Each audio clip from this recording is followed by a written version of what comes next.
Adding soils to the MyEnviro platform is done in edit mode and at paddock level.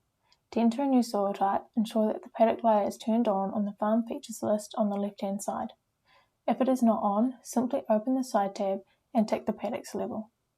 Following this, select the paddock required and press the small pencil at the bottom of the screen. This will take you to a second screen where paddock details can be added.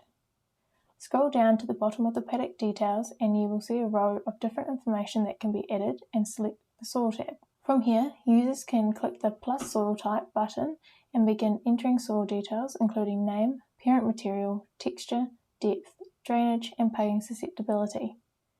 Users can add as many different soil types as required with the ability to add images to each profile and type. Once complete, simply click the green Save button on the bottom left of the screen and this will return you to the main farm page map.